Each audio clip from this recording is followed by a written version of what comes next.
Hello, hello, hello, and welcome to another Win Daily Sports Show. My name is Michael Raziel. I got my man Sia and here with me, and we are breaking down Week 10 of the NFL. All the games, all the lines, all the points. That is what we're here for. Sia, how you doing tonight, buddy? I'm doing good, man. Happy Veterans Day.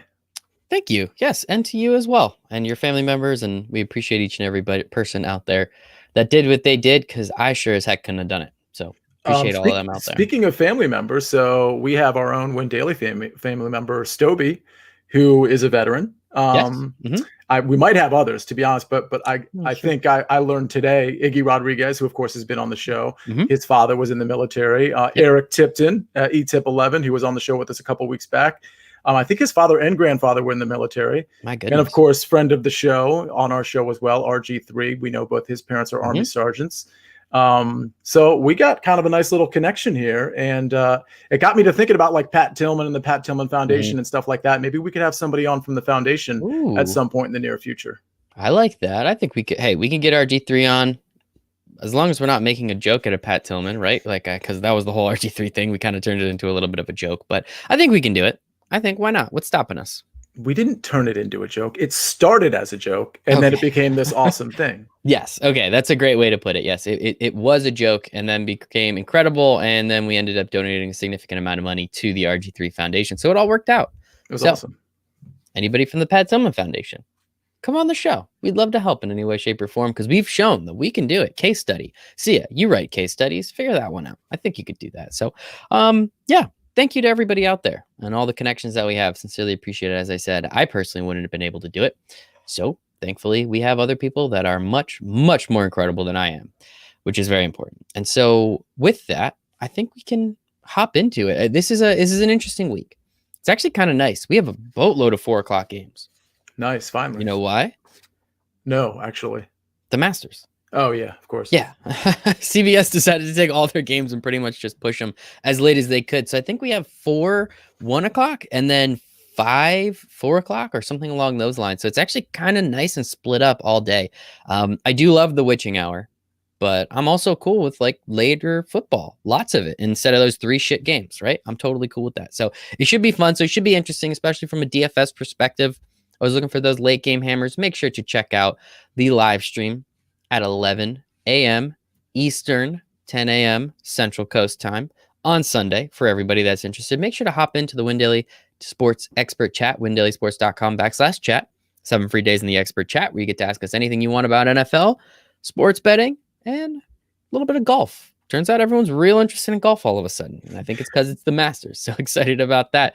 And the sports betting membership. We're going to be talking about it all night. Our man, House Capper Steve, is incredible. He's had his bets up for the Maction the last couple days. We have football literally 7 days a week now because of what the Maction did. So very grateful for that. So if you're interested in betting football, come over, man. We're winning. I think we had Buffalo last night, -7.5, and they ended up winning by like 30. So kind of wish he told me to take the money line, but I still appreciate him sticking to what he's supposed to do, which is just make sure I win some money. So excited about it. And Sia wrote his first... You wrote your first betting article, Sia. Congratulations. Yeah, for the Masters. So by the way, for that anybody listening, so that free chat or that chat membership or whatever we call it, you could literally sign up right now and get 7 days free in the expert chat, and you get like literally all the information all of our experts have because we're all in the chat tonight. So and after the show, I'll be in the chat too. It's going to be incredible. It's going to be a blast. And then there was 2. Is that the saying? Is that a saying you hate? No, that's okay. Okay, cool. Good to know. That's clean. Love it. We are going to be looking at, as I said, every single NFL game, all of them against the spread. We're going to be looking at the totals. Maybe C is going to sprinkle a little bit of DFS in there. So we'll see what happens, but I'm very excited and I'm ready to rock and roll. So let's start with it. We have the Colts. We have the Titans. Titans opened. This is our Thursday night game. Probably going to suck. But it's football. We're going to watch it, and that's the important part. Titans opened -2. It's now down to -1. It's actually pick'em in a couple different places. Our friends over at William Hill have it as a pick'em.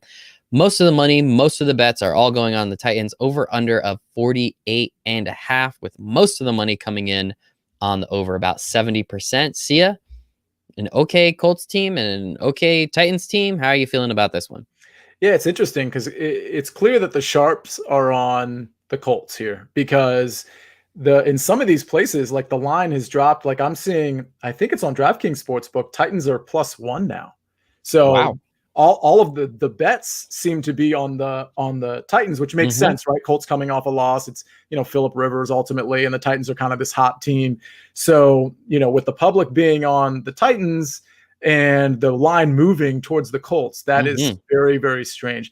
I got to say, though, this is one of those instances where I'm going to fade the sharps, and it's exclusively because of Phillip Rivers. I just, as good as the defense is for the Colts and as good as that trio of running backs might be, I can't.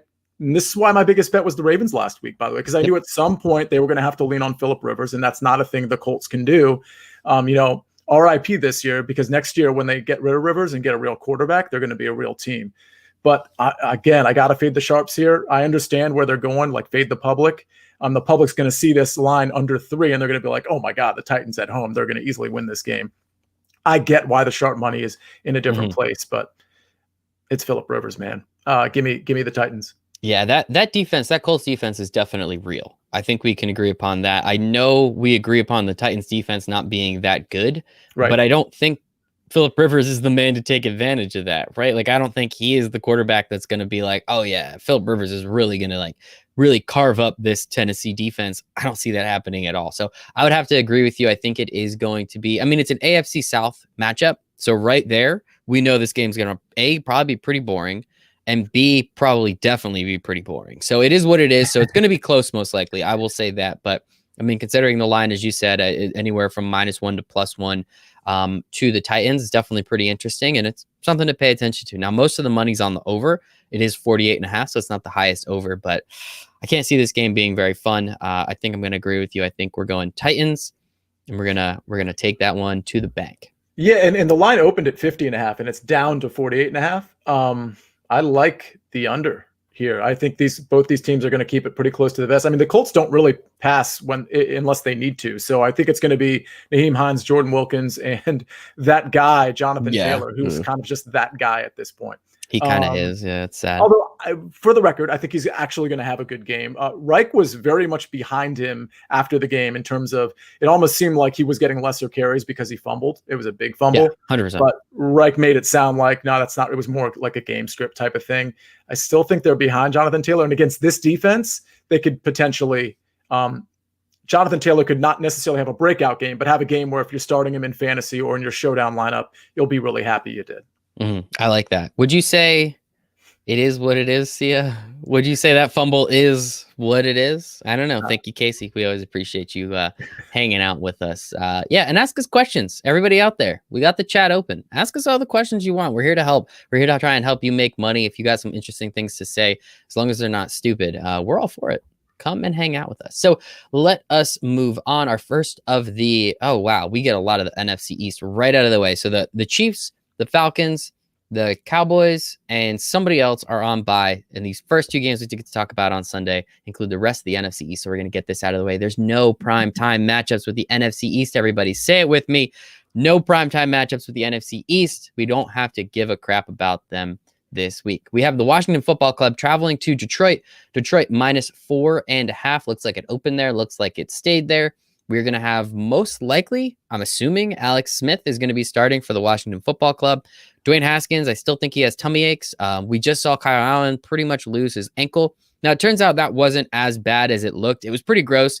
Turns out it was more of a dislocation and small fracture than it was him snapping his leg in half, which I'm very grateful for. So hopefully he can come back and be good, if not mediocre again. So we'll see what happens there, but praise up. Hopefully Kyle Allen is getting okay. Sia, resident Washington Football Club fan, -4.5 to the Lions, who aren't very good. How do you feel about that? Kenny Golladay, I don't even know if he's playing yet. I think he's still kind of up in the air, right? We don't know if he's playing, and I believe Stafford is in the COVID protocol. Yeah. I think concussion. He was on COVID. Yeah, I think he's in concussion protocol now. My bad. Right. Okay. So I don't know what's going on with that game, but knowing what we know right now, 4.5 is too many points. It's kind of unfortunate. This is one of those situations where, as much as I don't like Dwayne Haskins, they really should be playing him, because Alex Smith is really just checking it down to J.D. McKissick pretty much constantly, or he's checking it down to the turf. He threw for a ton of yards, but the Yeah. reality is like McLaurin kind of like, made Yeah. something out of nothing on a couple of those. It was pretty much like 2 or 3 catches. Cam Sims had like 4 catches for 115 yards, and that's just because the Giants defense can tackle. And then, there was the McLaurin one for like 80 yards. So, while it looked really good, he looked pretty bad. And he threw a lot of interceptions. He's just not good right now. And frankly, before that horrific leg injury, which was 2 years ago, even though Washington was 6-2 at the time, it was in spite of him, not because of him. And I understand this is a really good story, but Haskins is your rookie that you're trying to get rid of or whatever, so second year. So showcase him, and see what you got there. And they're not doing that. So that's kind of weird. So there's really no fantasy appeal here, but 4.5 points against the Detroit Lions. I mean, what are we really talking about here? I mean, Washington does have a good defense. So go ahead and take the 4.5 points. I think Washington probably covers it. Washington's been in every game, against the Giants. They probably should have won both of those games. The turnover ratio was 5-0, and they only lost by 3 points. And the Giants aren't a horrifically bad team, and they played Tampa tough. And, they've sort of shown up the receiving court. So, having 5 turnovers and losing by 3 is kind of saying something about where your team is at, even with an Alex Smith. So I think 4.5 is way too many points here. Give me Washington. Yeah, I want to take Washington. I just don't know, man. It's just they're so inept. I mean, you can't have 5 turnovers in a game. A team as bad as the Detroit Lions will make sure you lose by more than 3 points, in my opinion. The Giants were up 17 in that game and pretty much just let Washington come right back in. So I don't know. They probably. I agree. Football Club definitely could have won both of those games. I think in those 2 games, it was a 4-point differential for the Giants, and that's the Giants' 2 wins this year. So always a blast. I'll lean with you. I would say take the points. 4.5 is too many, especially considering Matt Patricia loves to suck too. So that's always something important. But it'll be interesting to say the least. I don't think I'm going to pay too much attention. Hopefully, don't have to pay too much attention to this game. I don't think it's going to be that fun. So we'll see where it goes from there. On to the next NFC East battle. We have the Eagles traveling all the way up to MetLife Stadium, Giant Stadium, to a tune of 3.5 point favorites. It looks like 3.5, depending on the book you're looking at it. 60% of the bets, 75% of the money coming in on the Eagles right now. We saw that first game with the Giants and the Eagles, and the Giants definitely should have won. I think it's pretty clear. Hopefully we can get a reenactment of Daniel Jones falling, because that was hysterical. But the Eagles should not have won that game, ended up winning that game, and had nobody healthy on their team. Now, at least they have Jalen Reagor coming back. It looks like they're going to have Miles Sanders coming back. So there's going to be Dallas Goedert. Thank you. He's going to be back. So, and Richard Rodgers looks like competent, which is kind of cool. Shout out Richard Rodgers. 3.5. Wow. Yeah, I didn't know you were going there. You have no idea, Sia. You have no idea. I'm going to have to say 3 points is not enough. And with the amount of money and bets coming in on the Eagles and the line maybe moving 0.5 point, granted, is the hook.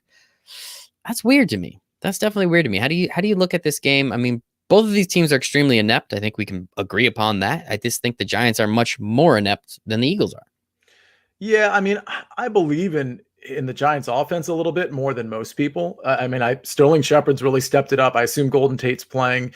Slayton, if Daniel Jones gets time, Slayton and Evan Ingram, obviously, they don't have Devontae Freeman might be back. So I think the Giants offense is good in spite of Daniel Jones' turnovers. But the thing about this game is the Eagles this is like the time for them to put a stranglehold on the NFC East. And so now that they're actually still in it, which is a freaking miracle, and that they get all of their skill players healthy again, or for the most part, aside from Deshaun Jackson, this is just, I feel like all of these guys are going to be really emboldened and fired up to like beat these weaker teams. And so I agree with you. I think the defensive line, they'll get the pass rush on Daniel Jones that they need to get. And I think the offense is going to click. And I like the fact that the Giants are, probably, feeling a little high on themselves coming off a win with a 5, +5 in the turnover margin, because again, against a competent team, a non-Washington team, they probably would have lost that game by like 17. I don't know. Mm-hmm. And so even with the 5 turnovers. Yeah. Yeah, well, that's true. But I mean, just imagine, 0 turnovers, So yeah, I like the Eagles here. They're just in the perfect spot. I wouldn't be shocked if this clicks up to 4, maybe even 4.5 by Sunday. And by the way, these games are going to be heavily bet because like you said, you're informing me. I didn't even pay attention to the times, but like people aren't just going to wait for the 4 o'clock games to bet, right? They're going to try to, quote, build their stack, if you will, so that they can really like unload on the 4 o'clock games that they like. And so I think this, of the 1 o'clock games, and I know we have 2 more to talk about. I mean, obviously Buccaneers Panthers is going to be bet pretty heavy, but I see this one maybe being the second most bet game of the 1 o'clock games. Couple things of what you said. First, I want to say you've been spending way too much time on Instagram if you're learning the lingo that these kids are talking with. So I'm gonna respectfully ask you to put a timer on your phone or do whatever you have to do to get off Instagram. It's not worth it, Sia. You're terrible at lingo. Let's just start with what that. did I say? What was the lingo? Build their stack, as the kids like to say. That's like a DFS stack management lingo. It has nothing to do with IG. You see what I did? Jesus Christ. Anyway, the other thing that you said was the first thing you said about the Eagles. I wish I could rewind this tape and quote it because it was so perfect the way you said it. Oh, wow. This is the time the Eagles have to take a stranglehold. This is their time to do that. Is there not a more perfect time for them to fall flat on their faces? Like, this is the most perfect time for them to fall flat on their face and make this division even more wide open than it currently is. And we've seen it, and it's not even like an Eagles specific thing. It's an NFC East specific thing that you can't let anybody get too far ahead. This is one of those games the Giants will win in a stupid ass fashion, like they should have the first one. This game, the Eagles should be significantly better. Something dumb's going to happen and something stupid's going to happen. And all of a sudden the Giants are 3-7 and the Eagles are 3-5-1. And the Washington Football Club pulls out a win against Detroit and they're 3. Like, that is how I see the, like, tell me you don't like, that is so NFC East for something that ridiculous to happen. Do I think it's going to happen? No. But if there was a perfect time for it to happen, Sia, tell me it wouldn't be right now. I guess, but I mean, we're halfway through the season. At a certain point, things are going to normalize a little bit, and the halfway competent teams are going to be far and above the completely incompetent teams. And the Eagles, you know, they happen to be, in spite of Doug Peterson, who is like unbelievably overrated in my opinion, and gets credit for these things that he shouldn't be getting credit for, including the Philly special, which Nick Foles clearly called. They're the most competent team in the NFC East, and it's not even close at this point, especially with the Dallas situation at quarterback. Even though, you know, Garrett Gilbert, who's eating Garrett Gilbert's grape, he played really well. But at the end of the day, it's the Eagles division to win. I got to look at the odds because I'm assuming they're like minus 140 or something at this point to win the NFC East. And I still think that's a good price. Anything minus 140 or better, I think you should be betting the Eagles to win the NFC East. I say wait for them to lose one more dumb game and then take them, because that's where I think you'll get the better odds. Because, I think I agree with you. I think the Eagles should win this game by over 3 points. I think they're significantly better than the Giants, but this is also, again, the perfect spot for the NFC East to be even more NFC East than they are and for them to blow this friggin' game. So we will see. A couple more. Only 3 more 1 o'clock games. Let's move on to the Jaguars and the Packers. We have Jake Luton starting again for the Jags. We obviously have Aaron Rodgers for the Packers. Packers minus 13.5. Looks like you can get it anywhere between 12.5 and 13.5. We have more bets actually coming in on the Jags. We have about 60% of the money, though, coming in on the Packers with an over-under of 55 that has come down to 50 with heavy money coming in on the under. Jake Luton looked solid. Jake Luton. Anybody out there, please give me a YouTube link to how to actually pronounce his name. I would appreciate that. But we saw the Packers kind of do their thing. Thursday night against the 49ers was mostly like less than half the 49ers. Now I think we're down to about quarter of the 49ers. The Jags are bad. I don't know. I feel like 13 is a solid number. I feel like Aaron Rodgers should win this game by 2 touchdowns, especially at home. But how do you feel about it?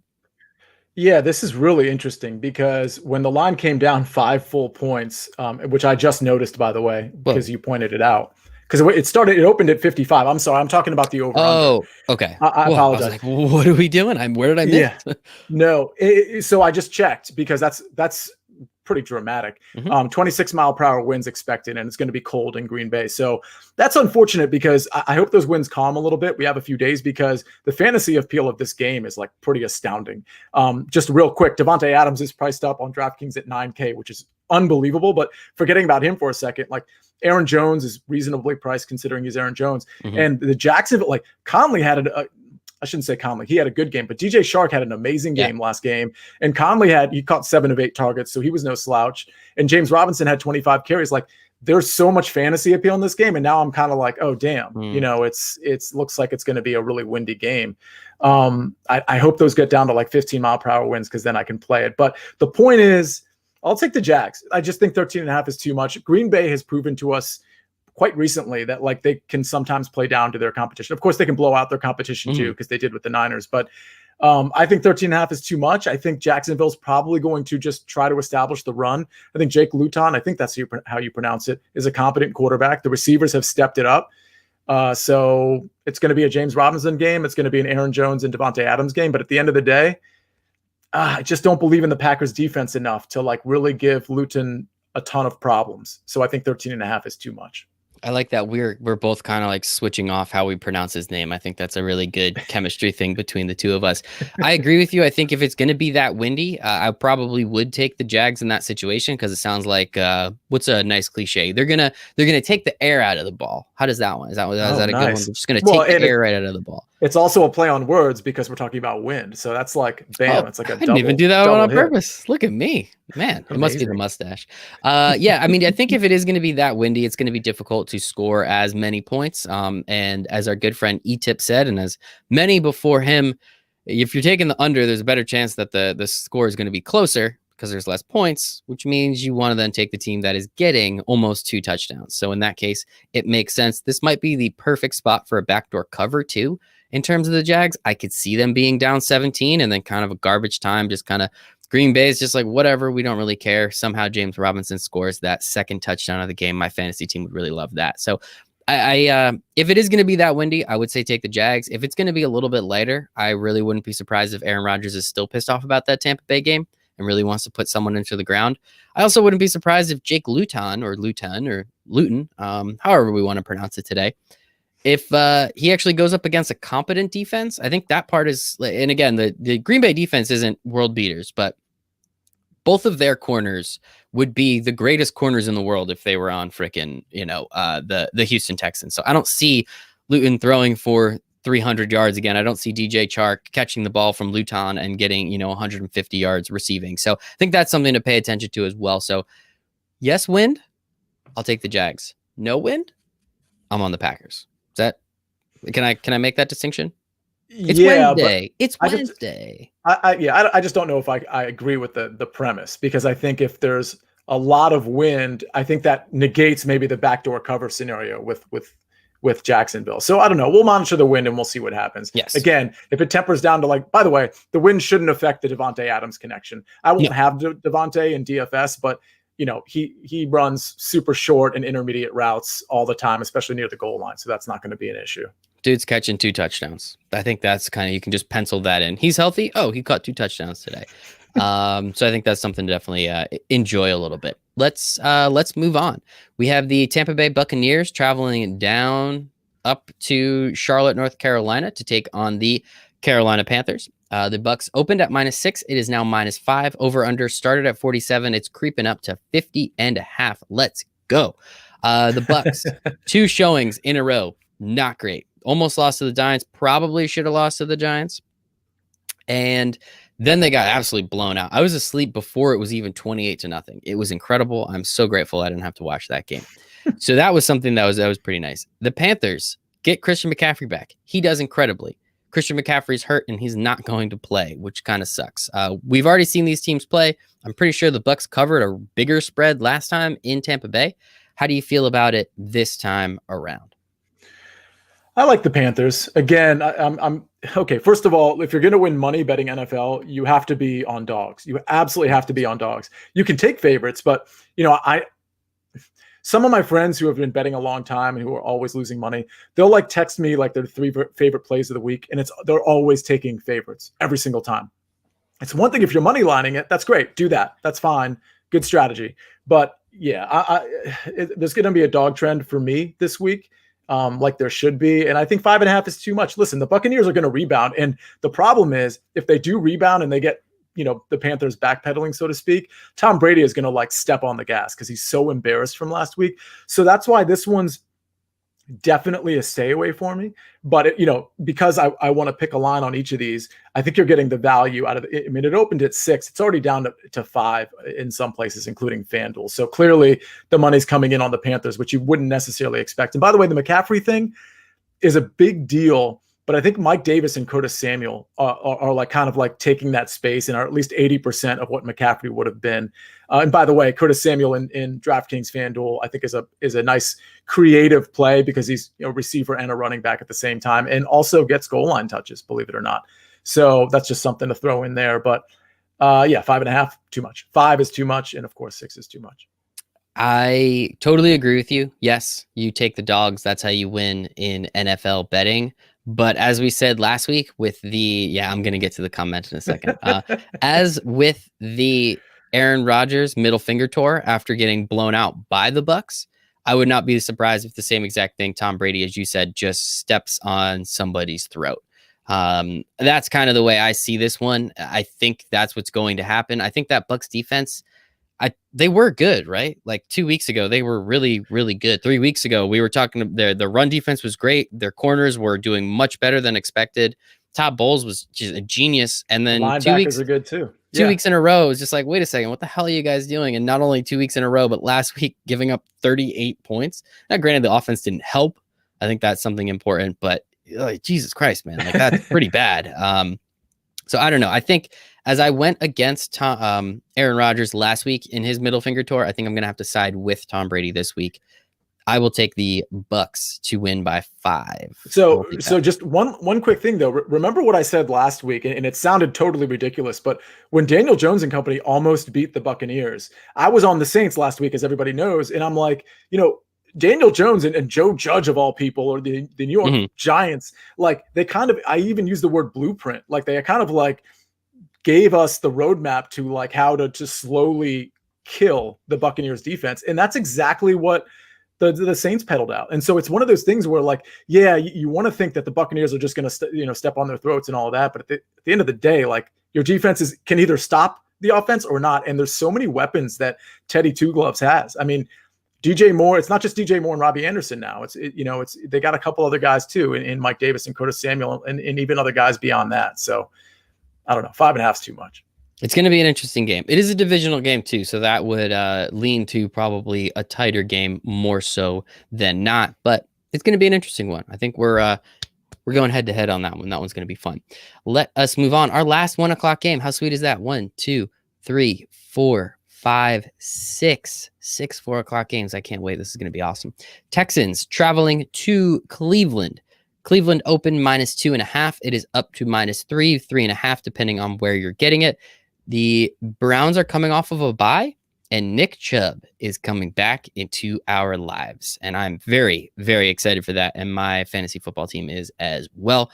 Houston sucks. We kind of know about that now. Their offense isn't great, better than some. Their defense is really, really bad. How do you feel about the Browns? Let's say 3.5. That's where I'm seeing it right now. Yeah, I like the Browns quite a bit. I think Houston's pretty bad. Deshaun Watson is good. Yeah. First of all, I also like the Browns first half because Houston, I'm trying to remember last week, but the last 3 or 4 or 5 weeks, with the exception of last week, because I genuinely can't remember, they have struggled in the first half. I mean, they're putting up 3 points, 6 points against the Vikings, if I recall, which is like a historically bad defense. So yeah, I like Cleveland, and I like Cleveland first half, whatever that line is. It's probably going to be like 2.5 by the time we get to kickoff. Give me the Browns. The Texans just aren't a good football team. They'll be able to pass the ball on the Browns a little bit. They'll be able to move the ball. There's no David Johnson most likely, so it's going to be Duke Johnson. And, by the way, from a DFS standpoint, Duke Johnson's $5K on DraftKings. Cooks is very reasonably priced. So there's a lot you can do in this game on both sides of the ball. But, give me this one's kind of easy. Not going to be on the dog this time. I love it. Yeah, I think I want to see Nick Chubb back in our lives. The Browns coming off that bye, I think that's pretty helpful. We'll see. Should be a fun game. I think there'll be points to be scored. Over-under started at 55.5. It's now down to 49.5. So you're losing 6 points. So Sia, I'm going to fill some airtime while you look up and see what the wind and weather reports are for that game, because I have to assume that there's something going on, because 6 points to move an entire touchdown already. That's a lot, right?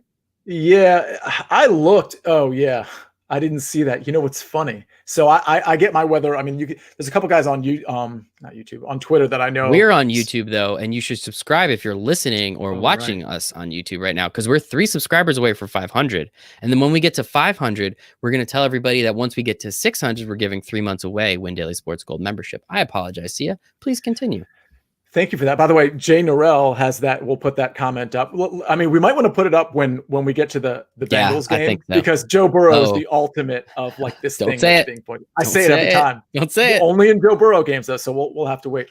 What's funny though is because I'm on NFLweather.com, which is a decent site for checking weather. So I'm looking at like numbers, and so Packers 38 degrees Fahrenheit, windy and mostly cloudy, and then it says 26 mile per hour winds. Well, under the Browns, see, this is stupid. It says dangerously windy, but then it just says 23 mile per hour winds. So that you can't reconcile those two things. So we're just going to have to sit and wait. But you're right. Clearly, that's why the line went down the over went down 6 points. So that's an interesting one we'll have to monitor, particularly for DFS purposes. But either way, the runners in that game are going to be good. But it doesn't matter. The Browns are going to cover this spread. I love it. Yes. Give me more Nick Chubb. Let's go. Let's move on. Our first 4 o'clock game. We have an AFC West matchup. We have the Broncos traveling out to Las Vegas to take on the Raiders. Raiders open -4. The line is now looking -4.5, -5, depending if you're on DraftKings or FanDuel. A little bit more of the bets coming on the Raiders. Much more of the money. We're about 65% of the money coming in on the Broncos. Over-under sits at a cool 51.5, and it's a 50-50 split all around. Drew Lock dancing and rapping to Jeezy, as the kids on Instagram say. Sia, how do you feel about Drew Lock going into Las Vegas and as a 4.5, 5-point dog? So I kind of like Drew Lock, but I got to start admitting he's only really good in garbage time at this point. So and the Raiders, I think, I've said this before. I genuinely think the Raiders are like the 4th or 5th best team in the AFC. You've said that. I certainly think they're top 6. You said that last week, actually. I said it last week. I said after you get past the Pittsburgh Steelers, the Baltimore Ravens, and the Kansas City Chiefs, it's just kind of like you can make arguments for any team, or at least the next Steelers. 5 teams.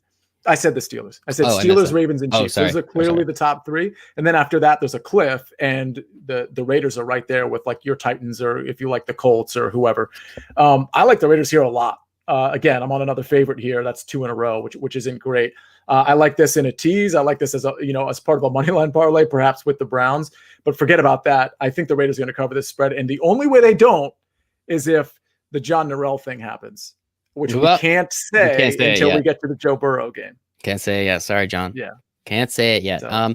I do like that. I think the Broncos suck. Honestly, they're pretty bad. They're very clearly a bad team. Drew Lock's been putting up some yards the last couple games. They did end up beating the Patriots somehow. Probably should have lost that game. But yeah, the Broncos are bad. We'll see, I guess. Jerry Jeudy looked pretty darn good. Tim Patrick is back from injury last week. He came back, got a few targets, but that was the Jerry Jeudy game. KJ Hamler did pretty damn well too last week. But again, most of it's coming in garbage time, so it's something, it's nice. Stats are fun, but we'll see. So DFS, how do you feel about, actually, this one might be a pretty fun DFS game, right? Totally. Like, this actually could probably be a lot of fun there. KJ Hamler is really cheap. I think he's 3,400 on DraftKings, but I got to double check that. And Judy's been priced up a little bit, which makes sense. I think, again, I'm going off memory. I think it's like in the 5,600 range or whatever. And then Tim Patrick's there too. So you're going to have to kind of get the receiver right. Or maybe if you need to save money, you just go with KJ Hamler. But then, of course, on the Raiders side, the problem with the Raiders side, by the way, is, now that Ruggs is healthy, Nelson Aguilar is back, Bryan Edwards is back, it's kind of hard to figure out who the primetime receiver is going to be to match up with like a Derek Carr, or just to pick a receiver in general. And then the problem with Josh Jacobs is he's ceding work to Devontae Booker, who, by the way, looks pretty good. It's not one of those things that's like, well, what are they doing? It's like, oh, no, Devontae Booker's getting to the edge, and he looks really, really good. So, yes, it's a good DFS game. The problem is you don't know where the volume is coming, and so that's where you get into trouble with DFS. You got to know where the volume's coming. So I like the game. I just don't know who I'm going to pick. Maybe I'll just take like, a KJ Hamler just because I need to save money, or I'll take a Jerry Jeudy, something like that. I like it. I love it. Do we know this guy in the comments? Yes. You do know him. Okay. Because I was going to start saying some really mean stuff because he's coming after my mustache. But in that case, you're all good, man. No worries. I appreciate a little razzing and a little dazzing here every once in a while. All right. So you are on the Raiders. Yeah. for Watch sure. out, Sia. Watch out. Too many favorites this week. No. Those are my only two, I think. Really? I took the Panthers plus I took 5.5. the Eagles. I took the Jaguars. Okay, I took the Eagles. That's 3. I took Washington. That's 4 dogs I've taken already. Okay. All right. And We'll depending on where you get it, I mean, the Titans are plus Yeah. 1 on FanDuel, but they're minus 1 on DraftKings. So that one's kind of a split. Yeah, I'll give you that one. But this one's going to be fun for you. The Dolphins and the Chargers. Anthony Lynn, gotta love it. The Chargers traveling cross country. At least it's 4:00. That's kind of nice. To Miami. We have the number 5 and number 7 picks in the draft, I think, something like that. No, I'm only kidding. Austin, you're fine. I'm sorry. Anyway, Chargers traveling to Miami. Dolphins -3. It's now down to -2.5. Over under at 48.5. All the money is coming in on the Dolphins. My goodness. 2/3 of the bets, 90% of the money. 80% of the money on the over with only 50% of the bets. So we know there's some huge bets coming in, which is always great. Tell me you're not taking the Dolphins, Sia. And It's also, don't you have some fun puns for us too? Right? Oh, Yeah, right. you told me last night we were going to have some fun puns with Tua. Well, he's won 2 in a row. So there's something to be said for that. The Dolphins are Tua and O, so that's kind of nice too. That's also true. But listen, this is such a setup game. I mean, this is such a setup game. Anthony Lynn blows every game. Mm-hmm. The Chargers coming off yet another loss. The Dolphins look great. They just beat Arizona, which people perceive as this high-flying team, and which usually they kind of are. Mm-hmm. No defense there, though. They're birds. And the Dolphins are at home. Yeah, there you go. And the Dolphins are at home. There's no way I'm taking the Dolphins. This is either a stay away or you have to play the Chargers. You have to play Anthony Lynn, which I've never done this year. So you're not. Anthony Lynn. Yeah, you're staying away from this game then. I'm probably staying away. I would strongly advise people not take the Dolphins because it's so obvious the bookmakers want you to. They're hanging a line 3 or under, and any public average Joe better, which I often am. So I'm not trying to be derogatory, but anybody that looks at that line coming off what we have seen is going to be like, oh, the Dolphins, easy. That's going to be my biggest bet of the week. And anytime that's your reaction when you initially see a line and it's a favorite, you're on the wrong side of it. Almost 100% of the time, if it's a favorite and you're like, oh, that one's easy, you're on the wrong side of it. Get away from it right away. I love it. Again, let me just say those numbers for everybody that I kind of wasn't, let me be a little bit more forceful. The line opened at -3 to the Dolphins. It's now down to 2.5. 90% of the money is coming in on the Dolphins. 67% of the bets are coming in on the Dolphins. The bookmakers literally said, oh, wow, we got them. Let's make it even easier for them. They gave us an extra half a point and said, please let us keep taking your money. So Austin is on the Dolphins. So I appreciate you there, Austin. But yeah, when stuff like that happens, and that's why I always like to look at where the money's going, because sometimes it tells a story, sometimes it doesn't. The story that they're telling is, holy shit, we got them. Let's keep getting 100%. We got them. Let's keep getting them. They're going to keep giving it. Let's go. Your boy Josh Applebaum on VSiN let's call it what it is. This is reverse line movement, and it is such a setup for the average bettor, like Austin, for example. Oh, I'm not going to take shots at you, Austin, but I bet my mustache is better than yours. Yeah, he doesn't have a mustache, I don't think. But good. I have bet alongside Austin. We've been on the same plays over the years, and that was back in the day when I wasn't winning bets. But now I'm at Win Daily, and so now I'm winning bets. How about that? Yes, my boy Josh Applebaum. If you haven't already, read his book, The Everything Guide to Sports Betting. Awesome. Literally taught me everything that I didn't know already from Sia, from betting. Oh, wow. That was so sweet. Yeah. By the way, Michael, don't you have a book as well? I do. My book's coming out in 3 weeks. So you're going to be getting a copy because you gave me a bunch of money. So I appreciate the hell out of you for that, friend. But yeah, my book, December 7th, it is due to be released. It's in copy editing right now. So someone's actually going to edit my book to make it sound like I didn't write it. So that way it's going to sound like a legitimate book. So I'm pretty excited about that part. So yes, very excited about that. It should be fun. But yeah, in case, one more time, The Everything Guide to Sports Betting by Josh Applebaum. Absolutely fantastic. He's over at VSiN. We're going to get Josh on the show. My life's work for the next 7 weeks is to make sure that Josh is coming on the show. So can I just keep saying this? I promise at some point. No, hold on. Josh needs to hear this because what just happened in the last 60 seconds was you promoted his book, not once, but twice. And then I pointed out the book that you have coming out December 7th, and you didn't even mention the title of the book. That's how loyal you are to Mr. Applebaum. Yep. And that's why Mr. Applebaum needs to grace us with his presence on this show, because he really is the authority on betting, for one. And for two, you just promoted him and didn't even promote yourself. You are selfless. This is an amazing moment. Selfless. Winning in Sports Business, the owner and founder of Win Daily Sports, is actually in a chapter, Jason. So it's a good book. Are you going to say the name of your book, bro? Winning in Sports Business. Oh, sorry. Okay. Yes. No, I tried to do it nice and cool. It's like cooler if you don't talk about it, like whatever. I wrote a book. Anybody could have done that. Just get a pandemic, loser. But it is what it is. It is what it is. Everything in a vacuum, I probably wouldn't have done it, but I was in a pandemic instead. So that's how it goes. But yes, Josh Applebaum, I'm going to clip this as well and make sure you have to. I have to. I promoted his book twice. Screw it. One more time. The Everything. I probably, the worst part is I totally got the name wrong.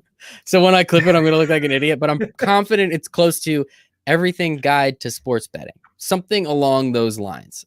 So hopefully I got it right, because then I could totally clip it and take it. If not, it's going to look a little shaky, but I'll tag him. Can you tag me as well, please? Absolutely. I have to. Please and thank you. It's too easy. He needs to know there's a handsome man on the show. I think that's going to be important. Yeah. He could fit right in between us, I think, pretty well. It just got weird a little bit. Just a little weird. Let's go to the next game. He's more handsome than me and less handsome than you. That's all I was referring to. Just word usage.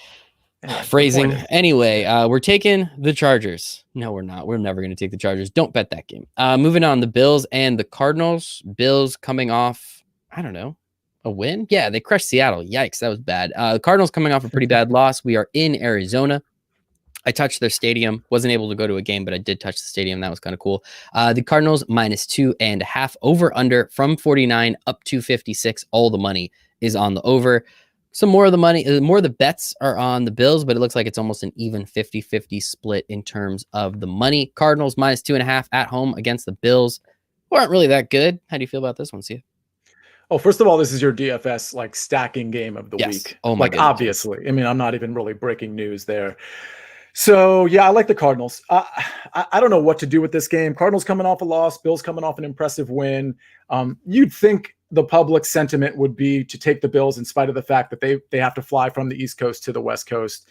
But I don't think the Bills can stop the Cardinals offense. And I think the moment we think Josh Allen is this really great quarterback, he's sort of kind of not from a fantasy standpoint, but from a real life quarterback standpoint, he sort of crashes back down to earth. And so I think he'll have a good game, but I don't think he's going to be Kyler Murray in this game. And I think it really comes down to the quarterbacks, because both defenses are kind of shoddy. Both running games are kind of whatever in terms of the talent they have at running back. And they both have very, very high-end receivers. So it really just comes down to who has the better quarterback play. And I think it's going to be Kyler on Sunday. I knew you were going to say some disparaging things about poor Josh Allen. MVP candidate. That was the nicest thing I've ever said about Josh Allen. Honestly, it really wasn't that mean. I'm surprised. I'm surprised you weren't meaner. It's going to be an interesting game. As you said, DFS is going to be pretty heavy. Kenyon Drake looks like he will be back. I think he is practicing this week. I don't know if that matters, though. Honestly, at this point, I don't want to trust their entire backfield. I want to say, Kyler, go get me 100 yards rushing again on 11 attempts. I think that would be a lot of fun. Dude is electric. He is incredible. He is so much fun. Yeah, should be a fun game, though. I think there's very little defense. If you want to see a college football matchup on Sunday, here you go, everybody. You got it. I think this is going to be a lot of fun. You said Cardinals, right? Yeah, Cardinals. Another favorite, Sia. Yeah, but this is such a close line. And again, so it went from +2.5 to +2. Anyway, yeah, I like the Cardinals here. All right. Taking receipt, or what is it? I have receipts. The kids, what do the kids say on Instagram? They have receipts. Yeah, something about receipts. But yeah, I don't really know. Aren't you a kid? Aren't you 19? I'm 19 when... I don't know, man. Honestly, you guys are really confusing me about my age. I really don't have any idea. Jason thinks I'm 12. You think I'm 19. Then you called me 12? Benjamin. You called me Benjamin Button the other day. So now I'm 100. I don't know. I just don't know. Because you wear cardigans and flannels and cardigans? Stuff, so. I do not wear cardigans. Yeah. Are you sure? Flannels. I don't even know what a cardigan is. What's a cardigan? Well, see, now I know you're lying. I have absolutely no idea. I wear closet full of cardigans. Let's move on. We have an AFC North matchup. This one might be some fun. We have the Bengals the Joe Burrow Bengals and the Steelers. Steelers -7, the last undefeated team in the NFL. Steelers -7, and over under 50 or 46, 45.5, depending on where you're looking. Steelers kind of aren't that great. Probably should have lost to the Bengals. They're good. The Steelers are good. Okay, that was kind of a silly thing to say. They should have lost to the Bengals. Probably should have lost to the Garrett Gilbert eating grapes Cowboys. I feel like there was another game in there. They barely beat the Texans. Like they're winning, so you are what your record says you are. R.I.P. Dennis Smith. But 7? Also, 7? I mean, there's a lot of games. There's a lot of games that could have. John's in the chat. I know. He knows it's coming. There's 7 a lot to of the games Steelers. that the Steelers could have lost, including the Ravens game. I mean, Lamar Jackson had an epically bad game. They ran all over the Steelers, and that's. I'm kind of hoping Joe Mixon, because I'm going to be on the Bengals here. I'm kind of hoping Joe Mixon is healthy. Looks like he's probably going to play, but honestly, even if it's Gio and company, I think 7 is too many points. They're going to be able to run the ball on the Steelers, and Big Ben is kind of hurt. Like, he's in COVID protocol. That's not really an issue, but his knees are banged up. And frankly, even if they go up big, we know what Joe Burrow does, don't we, John Norrell? What does he do? John Norrell, what does he do? Well, John Norrell takes the over on how many times we say backdoor cover, and that's the third time. Because your worst case scenario is a Joe Burrow special, which is the classic BDC backdoor cover, bury your bookie, take the Cincinnati Bengals +7. Even if it drops to 6.5 under a key number, I still like the Bengals there. I like it. The JBBDC, the Joe Burrow backdoor cover, right? Yeah. Yeah, but you did the double B's thing. I don't know. What do you want from me, man? What do you want from me? Yeah, I think it sounded kind of cool. I had to do what I had to do. I do agree with you. I actually think, do we want to sprinkle just a little bit on the money line? Just a little bit on the money line? Just a little bit, not too much. Just like a little, just like $10.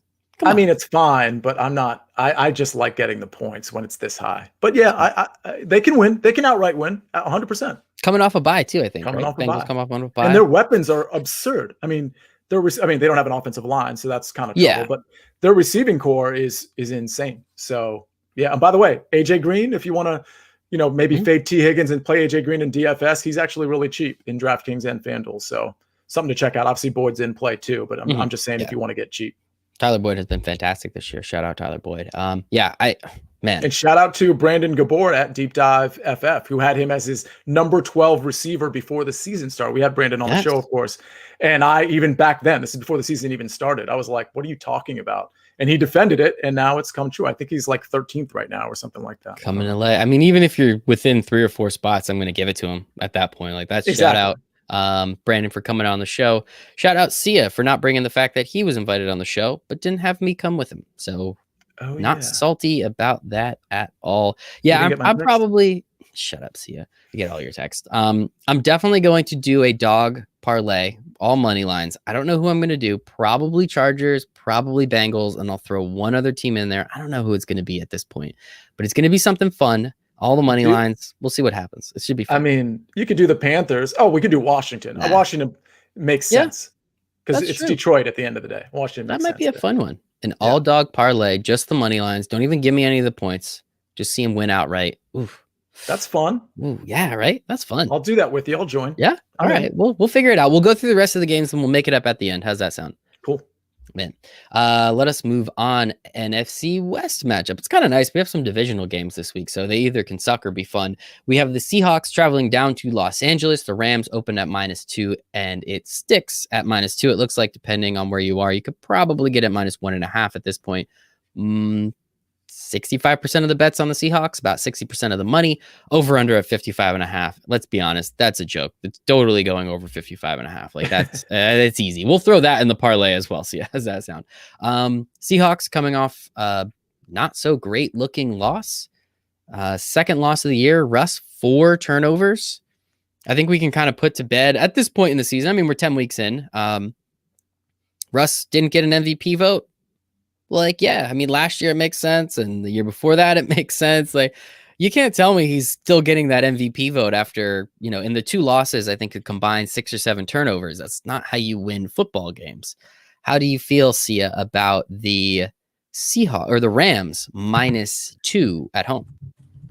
Uh-oh, what are you looking up? I you are gotta hammering the keyboards. This is really funny. So Big T and another guy, I don't know his tag, are in our chat, and they're trying to get the secret weapon for the Masters. And it occurred to me that I thought Steven was actually giving that out because I told him what it was right before the show.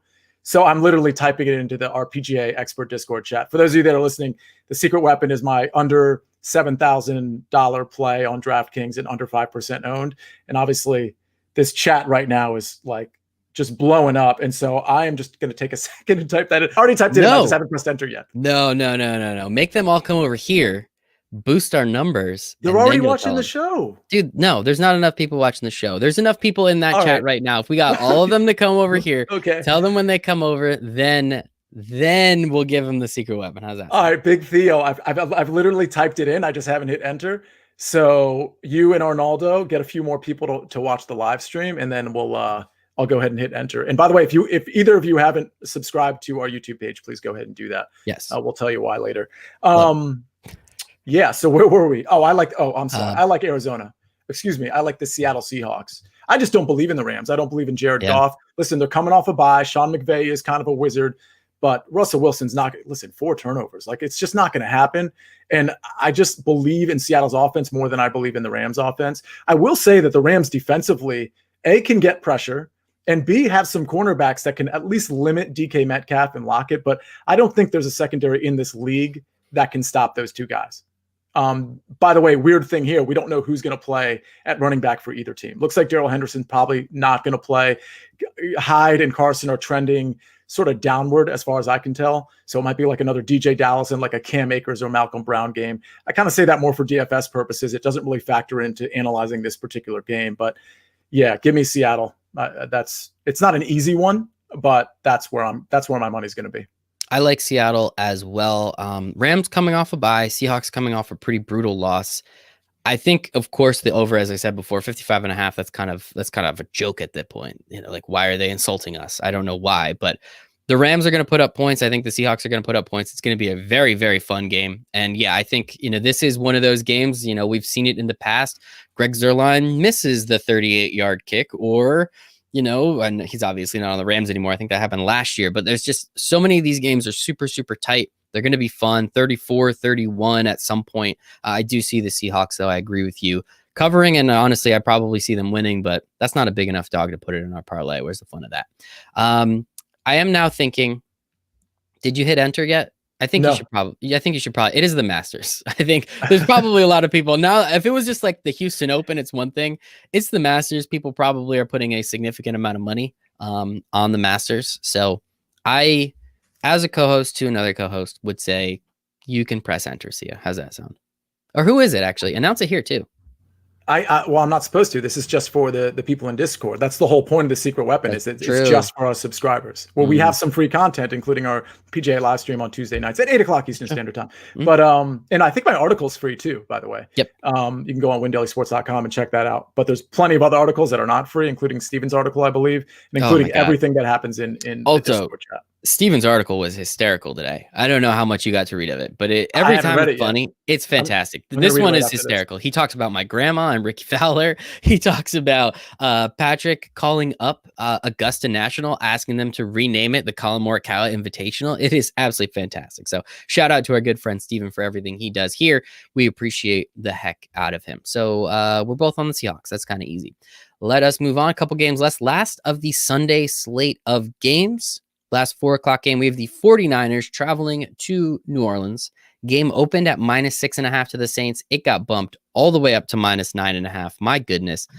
3/4 of the bets coming in on the Saints, 90% of the money coming in on the Saints, 71% of the money coming in on the over. So, of course, that number went down by 5 points. It started at 53.5. It's now down to 48.5. And as I said, up 71 points on the money.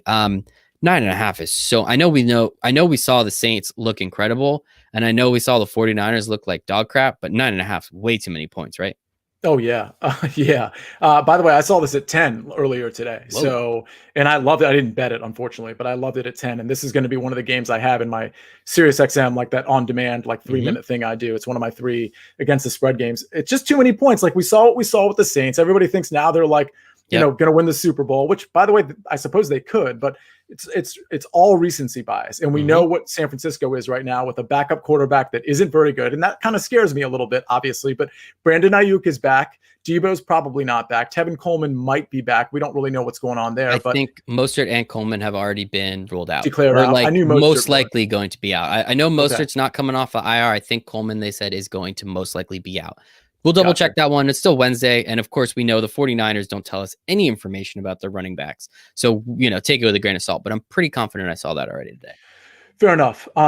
Yeah. So they're missing, obviously, they're missing Kittle as well. But it's too many points. I don't have much analysis beyond that. I think if Nick Mullins is average, they cover this line. I like that. Yeah. I think, what do we always say? You're not as good as you. Oh shit! I don't even know how to say it. You're not as bad as your worst game. You're not as good as your best game. Something like that. Right? Sure. Why not? Yeah. Okay, I'll go with it. Yeah, something like that. I think we all saw the Saints look absolutely incredible against a good team. What we think is a good team in the Bucs. We saw the 49ers look like crap in primetime. Both those games were in primetime. I think that had a little bit to do with it as well. If one or either of those games were just a Sunday game, I don't think we would put as much weight to it. But of course, it's the only game on, so we're putting extra weight to it. Yeah, I think 9.5 is way too many. Would have been sweet to get it at 10, but I don't see it anywhere at 10 right now.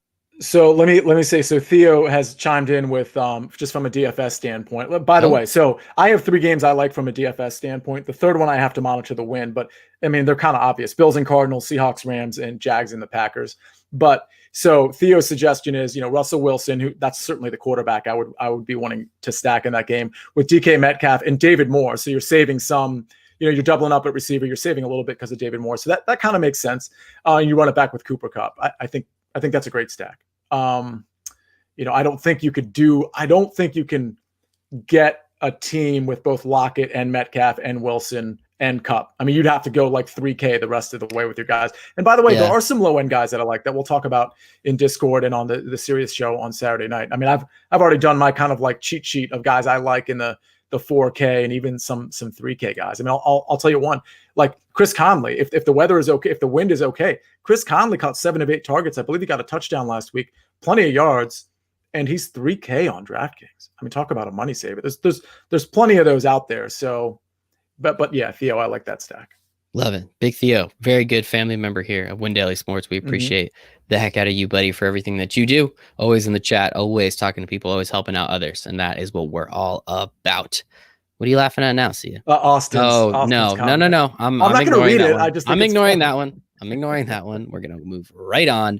Yeah, we're going to move right on. All right, Sunday night game. The Ravens traveling up to Foxborough, or right to Foxborough when you're looking at your map. Stage right, if you're looking at the map. Ravens favored by 6.5. That's bumped up to 7. And we have over 70% of the bets and over 90% of the money coming in on the Ravens. Over under started at 40.5. They didn't even think there'd be 6 touchdowns in this game. Yikes. It's now up to 43.5 with most of the money coming in on the over. Ravens, not that great. Patriots, also definitely not that great. Should have lost to the Jets, and we know how bad the Jets are. You on the favorite? You on the dog, Sia? 7 points to the Ravens. Ooh, this one is definitely a stay away for me, but I think they're both going to try to establish the run. I get why the over-under is so low, why the total is so low. I think I'd have to lean the Patriots here because I think 7 is too many, and Lamar really hasn't proven that he can throw the ball downfield at all. And I just think the way the Patriots rushed the ball, just against the Jets, I know it's the Jets, but the way they used Rex Burkhead, they used James White a little bit, the way they used Damian Harris, who I don't know if he's healthy or not. I think he's hurt, yeah. But it doesn't matter because Sony Michel just came off IR last week. So they have plenty of like horses in the stable, if you will. And then Cam Newton, of course, too. Must win for the Patriots, not so much for the Ravens. And like you said, the Ravens a bit underwhelming. I think maybe conventional wisdom would be, well, Cam Newton's really bad and the Ravens are going to like confuse him or they're going to turn him over or whatever the case may be. But I don't think they need to lean on Cam's arm unless they get down super early, and I don't really see that happening. So 7's too many. I think the Ravens win a very close game. Mark Ingram may or may not be there. I actually think that's bad for the Ravens. Probably better if he's just not there. Let J.K. Dobbins and the Gus Bus, Rutgers legend. Rutgers is favored, by the way, this week by almost a touchdown. So I just needed to get that in at some point. Are you going to tell us who they're playing, or Illinois? It doesn't matter who they're playing. Rutgers is favored. I don't care if it's against Massachusetts or Liberty. Well, Liberty actually, yeah, but it's Illinois. I thought you were going to say Michigan or something. No, get out of here. Don't be that silly. But Rutgers favored. No, but it's still Rutgers favored by 6.5 over Illinois. I can't bet on it legally here in the state of New Jersey, but I would probably take Illinois in that case. Going back to the Ravens, did you hear Lamar Jackson's comments today on the Rich Eisen show? Was it something to the effect of, I'm a good quarterback overall, but RG3 has a better arm than me? Those weren't the specific comments I was talking about. No, I didn't hear it then. Before he admitted all of that. No, he came out and said that the defenses are calling their plays at the line of scrimmage. That is pretty alarming, right? Like, especially after last year, what they did where their 2-minute offense was 6 runs and a touchdown. To have defenses, I mean, that's coaching. That's also predictability. And that's also the fact that Lamar Jackson can't hit a friggin' deep ball this year. So I think it's all of the above. And that is scary to me. That's pretty worrisome. I will say, well, did you actually give a pick for this game? I don't remember. I took the Patriots just because the line's too high. I agree. I would take the Patriots. I think the Ravens end up winning because they're just an all-around better team. That defense is much, much, much, much better than the Patriots' offense and or defense. I do think the Ravens cover, but I think the Ravens win. I think the Patriots cover. So I think that is something. Oh, and Naldo, our good friend, old friend, buddy of Win Daily Sports, Naldo, Champagne Ravens is his @ on Twitter because he thinks the Ravens are going to win the Super Bowl. He's one of our writers, right? Yeah. Good dude here. We appreciate the heck out of him. Oh, my bad. Sorry, I didn't realize that was him when I acknowledged him earlier. My bad. Naldo, we appreciate you, Naldo. But yeah, man, I mean, it's bad play calling. Cheap shot at play caller. Yeah. I mean, you've watched the games. Like, dude, Ravens look pretty bad. Pretty bad. I don't think they look good, especially compared to last year. They obviously a significant drop off, but just in general, they don't look that good. So I've called a couple guys so far on this show that I think are going to have maybe their best game fantasy wise. I actually think this could be the Marquise Brown game, especially after what we saw the Patriots exposed to, like your Brashard Perrimans of the world.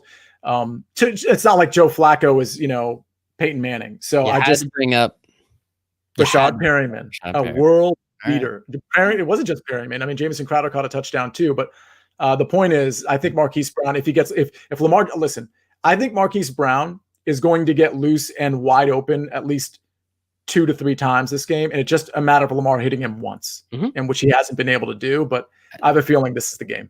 I feel like you could say that literally every single game, though. Like, there are so many videos and clips of him wide open, throws his hand up, and then the ball is just nowhere near him. True. But when the Jets receivers are getting behind your defense, that's when I know it's heightened a little bit more. And that's exactly what happened to the Patriots just a couple of days ago. Yes, that's true. I think Stephon Gilmore was out.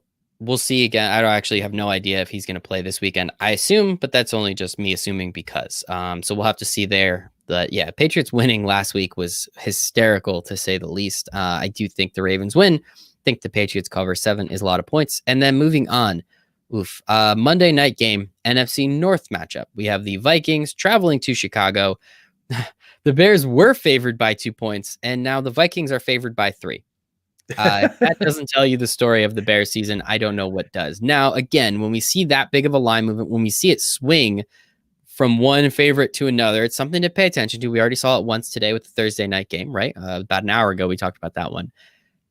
This one, though, right? Like the Bears, we know their offense is god awful, but we know the Vikings defense isn't very good. We know the Bears defense is really good.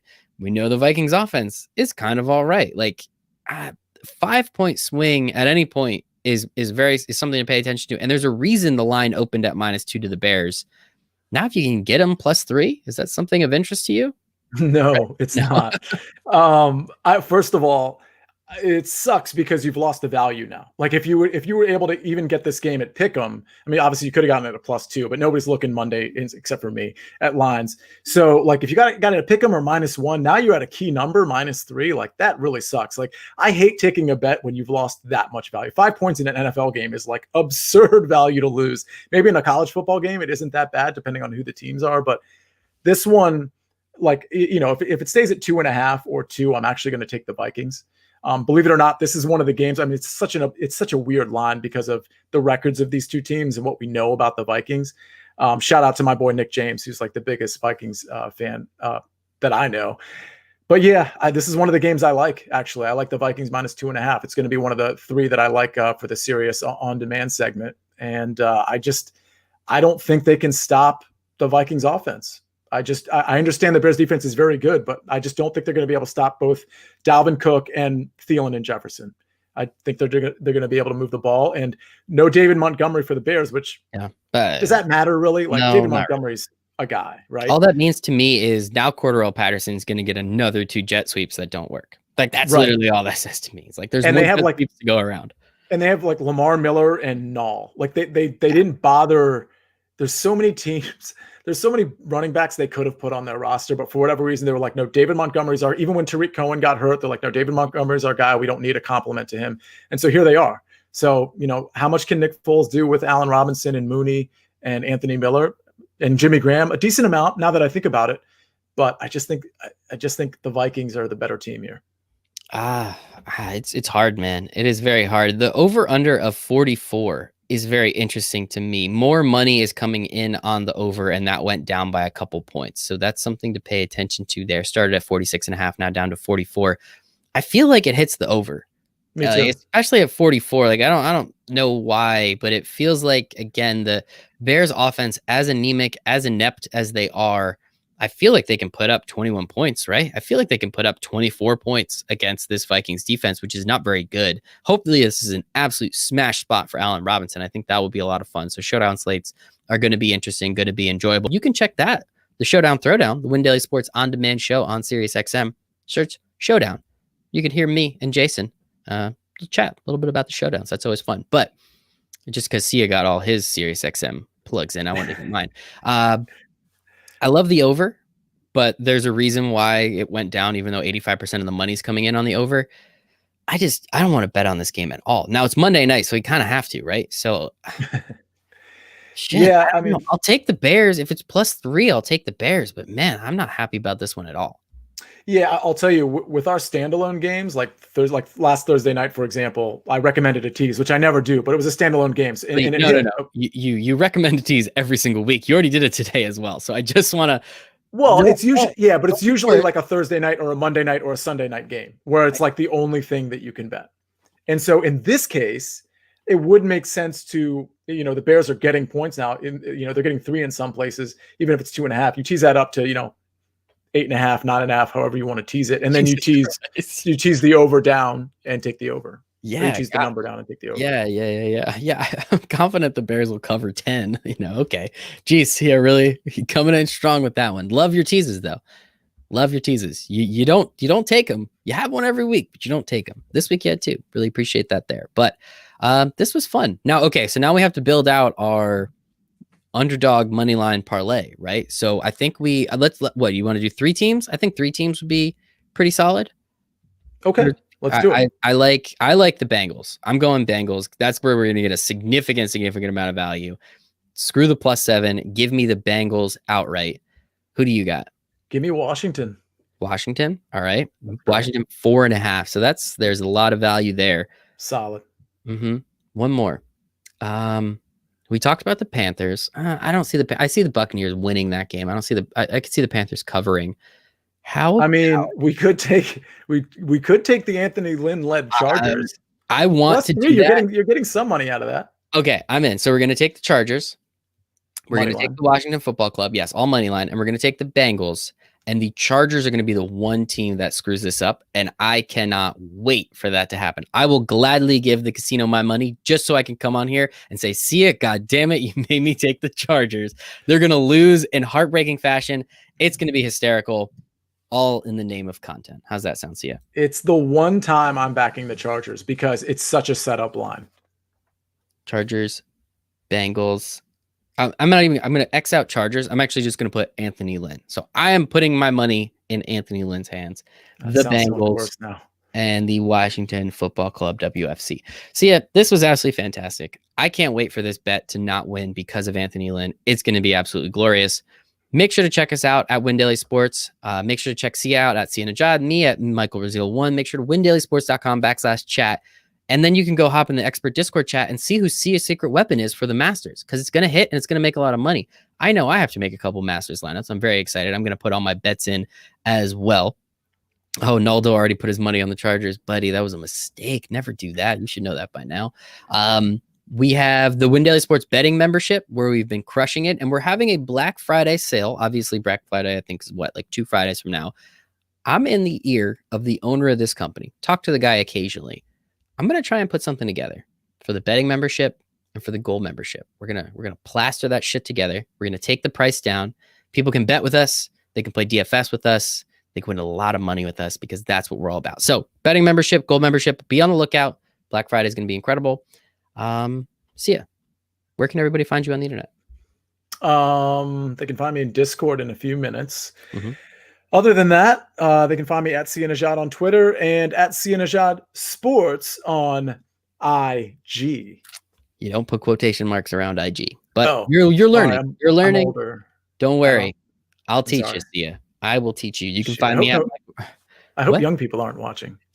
I don't think. Do we call them young people? Is it young people? How do you do, fellow kids? You can find me on Michael Razil 1. You can find me in the Discord as well. We're just gonna let that one go.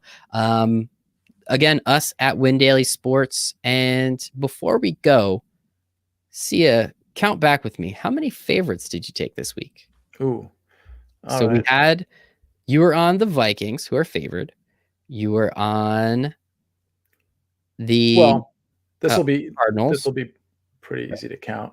So I'm on the Vikings. You're right. Well, I mean, they opened as a dog, but okay, that's fair. I'm on. Okay, so that's one favorite, and got the Seahawks. Not many favorites, man. No. Cardinals are a favorite. That's 2. The Raiders are a favorite. That's 3. Browns. The Browns 4, and the Eagles. Right, and 5. That's it. So right now, I actually see on the site that we use for odds, it literally says -1 to the Colts and -1 to the Titans. So I'm going to let you have that one. But 5 out of what? The 10, 12 games? 14, I think 14 games. Wow, it's a big slate today. All right, there you go. That's how you win money, people. That's back the next ratio. Like that literally is like where you want to be. Like 60%ish on dogs. Come back next week and see how much money we won, but not because of the Chargers. Love it. For Sia, for the rest of the Win Daily Sports family, for myself, we appreciate each and every one of you, and we hope you make it a very profitable Week 10 in the NFL. Sports.